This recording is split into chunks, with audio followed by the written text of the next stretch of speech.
Hello guys, welcome back to the channel. Welcome back to another FIFA 21 video where today I'm going to be showing you 3-5-2 custom tactics and play instructions. This is going to be with analysis as well.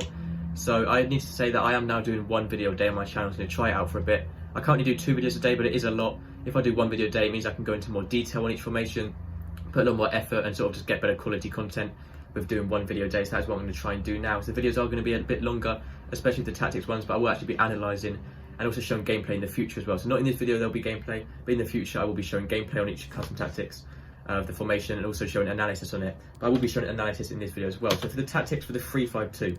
So 3-5-2, obviously the best 3 at the back formation in the game. The left mid and right mid are some very important positions on this pitch, as you can see here, because they need to do all the work out wide. They're the only wide players on this formation. So they're going to be running up and down from defence. Sometimes they will drop down into fullback when defending and move all the way up in winger position when they're going forward. So they are very, very important and there needs to be good players there. So for the tactics to start with, the defensive style is unbalanced. It's quite obvious why it's unbalanced. It just is the most balanced one to go with. These are pro player tactics as well, by the way. Top 200 tactics. I'm using these because they are very, very good. I've tried them out and they work so well and they allow me to do more analysis on them as well. So defensive style is unbalanced. The width is on 5. Obviously quite standard to use the width on 5. You can use 4, but I feel like 4 is better when it's 4 at the back formation, but with 3 at the back, you do want to be sticking with 5, and the depth is also on 5 to match the width. So the reason we're going 5 depth, normally I do go with 7 depth, but we're going 5 depth today because it's obviously 3 at the back, it's more attacking, so you will be very vulnerable to counter-attack if you do play too high up the pitch. So we can go 5 at the back, quite defensive, but it is pretty good with 5 width and 5 depth. So I will be taking a screenshot of this here and just showing you what you need to do here. This is what I'm going to be doing for the analysis for now. So pretty much you can see the defensive line is on 5 depth and 5 width. So these are where the attackers will be. These are the opponent's attackers here, and this is your defensive line along here. So you can see they are sitting quite far back compared to 7 depth, where they'll be sort of a bit higher up the pitch compared to here, where obviously 7 depth just create that automatic offside trap. With 5 at the back, with 5 depth, you do have a bit more time, and also if you have slower centre backs as well, you do have a bit more time before their attackers sort of think about what you need to do and think about the runs their attackers are going to be making. So that is literally it for the analysis done defensive. For the defensive style, now we have once again balanced. Obviously it's the most balanced, it's the most unpredictable as well for the opponents, so we've gone with that. The width is on 4. The reason for 4 width is when the left mid and right mid are sort of a little bit narrower, making them more sort of easier to, if they are too wide. So if you do play the width too wide, then the left mid and right mid will be sort of way too attacking and be too far up the pitch as well, and also be draining too much energy. So we just like to stick with 4 width here. The players in box is on 6. There's actually only just one above 5 really. 6 just means to get more players into the box. So the more players you have in the box this FIFA, overloading the box just means you're going to score more goals, and you get more opportunities, more people to pass through in the box, and it obviously leads to more goals in general. But if you go too far up, you'll be very open to counter-attack, so 6 seems to be the perfect balance on almost every formation. So the corners is going to be on 3 as well. That's to get your tall defenders into the box. To get your tall defenders in the box, obviously good at headering, and means you're going to score more corners, and free kicks is on 2 because that's not as important. So that's it for the custom tactics for this formation. Now moving on to the player instructions. So you also have 2 strikers on this formation. For both of these, you want to be using stay central. This is they're staying in the centre of the pitch, in line with the opposition goal, and you don't want these drifting out wide. You always want them to be on the same place where they're meant to be, in the striker position alongside each other.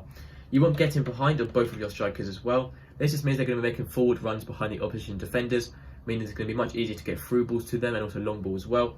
So you do want to be using getting behind. You can use mixed attack if you feel like you're being predicted quite a lot by using getting behind, but personally it's up to, I prefer using getting behind, but that is up to you depending on what players you have as well. So for the interceptions now, personally I just recommend leaving that on normal interceptions. You can use conservative interceptions if you feel like your strikers are running out of energy very quickly. So if they are on lower stamina, I do recommend switching to this. They're players who don't have very good stamina in the first place. But other than that, just use normal interceptions on most people. Conservative is pretty much the same, so it means you're going to be using less stamina, as they're not going to try and intercept the ball as often. But personally, I like to leave it on normal interceptions. That really doesn't matter that much anyway. So lastly, for the defensive support on the strikers, you want to be using stay forward. That just means they're not going to be dropping back when defending, so they're always going to be staying at the top of the pitch. If you do have a basic defensive support, they will drop back when needed, and you don't want that because that means when you do win the ball back, there'll be no players at the top of the pitch and no strikers to pass it to, who are obviously the main people you need to score goals. So you need to get the ball to them quite quickly. So you leave that on stay forward. So for both strikers here alongside each other, stay forward. Stay central, stay forward, getting behind, and then normal interceptions or conservative, that is up to you. So that's for both of your strikers. So your cam is very important on the position. There's no central sort of main centre mid. There's just 2 CDMs and then 1 cam is the only attacking midfielder in this formation. So this is a very important position as they are sort of in between both of these strikers here when going forward. and then we need to helping out these strikers a lot. So when they're on the ball, this needs to be the deciding person whether to get it to your right striker or left striker, and also going forward they can create more options as well. So for these you want to stay forward as well. This is they're not dropping back when defending. You want them to be helping out the strikers as well, almost like a set striker, just a bit deeper, a bit like a centre forward. They are a very important position. So the support on the crosses, you make sure that is on getting them to the box for cross. Once again, overloading that box, making more options in the box, and it also means that your cam is always going to be one of the players that goes into the box when you are making runs forward. For your positioning freedom, just stick to position. You never want to change that ever. Just make sure that is on stick to position. Interceptions, once again, the same thing. You can go with conservative or normal. For now, I just stick with normal. So that is it for the cam. So now for the left mid and right mid, by far the most important positions on the pitch. They do act as fullbacks when defending, but it's a bit like wing backs because they're sort of acting like wingers as well when going forward. So I recommend for these, make sure you have conservative interceptions just to start with. They'll be draining so much energy running up and down the pitch, as they're the only wide players. They'll be using so much energy going up and down. So you do want the conservative interceptions to save as much energy as possible and much stamina as possible for them.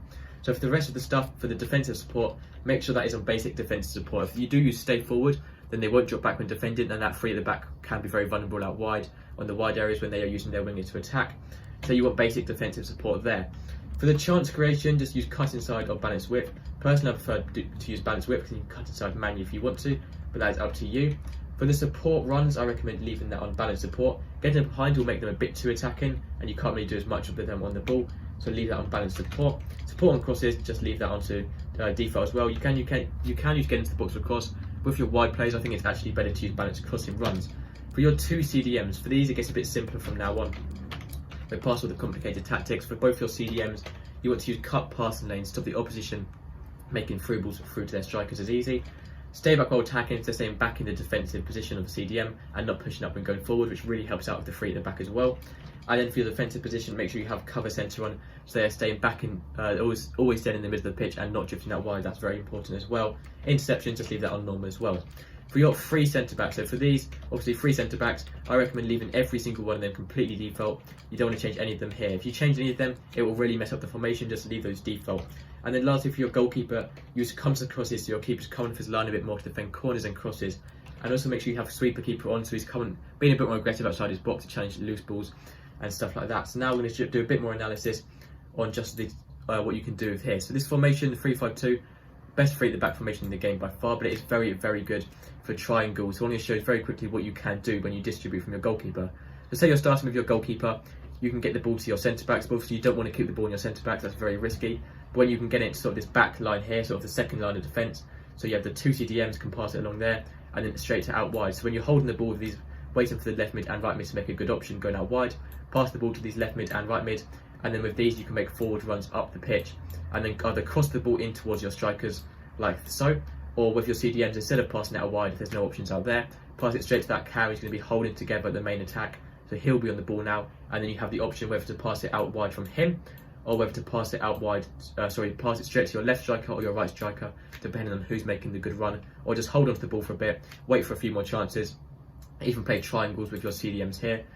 So if you really feel like you have to, you could play triangles with your CDMs here, and with your cam just waiting for an option either out wide or waiting for an option either up front. So it does look very confusing like this, but hopefully I did explain that well. So let me know in the comments if that was very confusing or not, and I'll try and improve it for next time.